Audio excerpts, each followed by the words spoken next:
बाप 4 पहला साया। वो सरगोशी सुनकर आदिल एकदम पीछे हट गया। किसने कहा ये? उसकी आवाज कांप रही थी। ये तो बिल्कुल तेरे कान के करीब थी। नबील ने घबरा कर कहा। सबके चेहरे पर खौफ की लकीरें वाज़ेह थीं, मगर कोई मानने को तैयार नहीं था कि ये सब सच है। हारिस ने हौसला करते हुए कहा, यार ये हुआ होगी या किसी का मजाक। मगर उसी लम्हे दरवाजे के पीछे दीवार पर एक साया हरकत करने लगा। वो साया इंसानी शक्ल का था, मगर अजीब बात ये थी कि गली में उन पांचों के अलावा कोई मौजूद नहीं था। साया आहिस्ता आहिस्ता लंबा होता गया, यहाँ तक कि इसकी ऊंचाई दीवार से ऊपर तक पहुँच गई।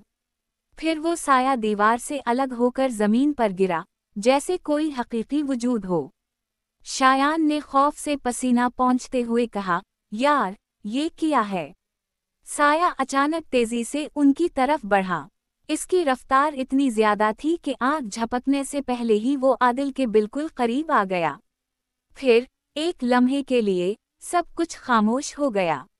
आदिल ने कांपते हाथ से अपने कंधे को छुआ, और जैसे ही उसने देखा, वहां एक सियाह हाथ का निशान जिल्लाकर उभर चुका था, जैसे किसी ने वहां अपने बर्फ जैसे ठंडे हाथ से पकड़ा हो।